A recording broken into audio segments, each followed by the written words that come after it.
Good afternoon and welcome to Pakistan Today from our Islamabad studio. I'm Chris Taylor. Pakistan and Saudi Arabia have called for the next phase of United States-Iran negotiations to move forward despite delays caused by renewed tensions in Lebanon.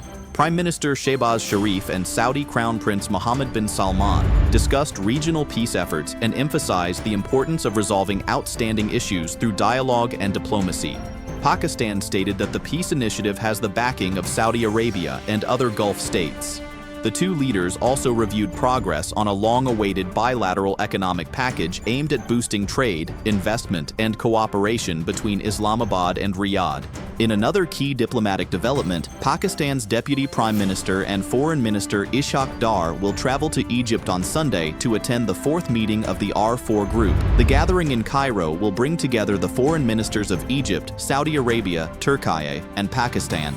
Discussions are expected to focus on regional security, developments in the Middle East, and diplomatic efforts aimed at promoting peace and stability. The four countries will also explore ways to strengthen cooperation and coordinate responses to shared regional challenges. Meanwhile, attention remains focused on the situation in the Middle East. According to Reuters, U.S. President Donald Trump has urged Israel to agree to a ceasefire with Hezbollah. Trump said he had spoken with Israeli officials and called for steps to reduce tensions, encouraging all sides to avoid further escalation. At the same time, the United States announced that Lebanon-Israel talks will be held in Washington from June 23rd to June 25th. Washington has also reiterated its support for a sovereign and peaceful Lebanon and has called for the disarmament of Hezbollah. Lebanon's Prime Minister Nawaf Salam says his government remains committed to reform and strengthening state authority throughout the country. Speaking at a university ceremony, Salam said Lebanon seeks to build a state where citizens' futures are not determined by political or sectarian affiliations. He stressed that decisions regarding war and peace must be made by state institutions and that weapons should remain solely in the hands of legitimate security forces. Turning to Europe, Italy has reacted strongly to reported comments made by U.S. President Donald Trump regarding Prime Minister Giorgia Meloni. Meloni rejected the remarks, stating that Italy and its leadership do not beg for support. Italian Foreign Minister Antonio Tajani described the comments as offensive and canceled a planned visit to the United States. The dispute has raised fresh concerns about relations between Washington and Rome, despite previous efforts to maintain close ties between the two governments.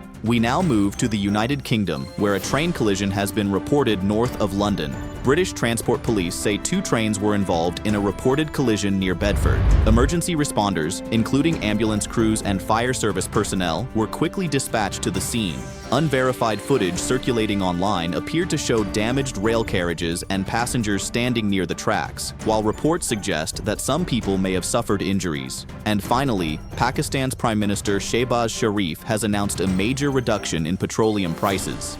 Under the new rates, petrol prices have been cut by 74 rupees per liter, while high-speed diesel has been reduced by 67 rupees per liter.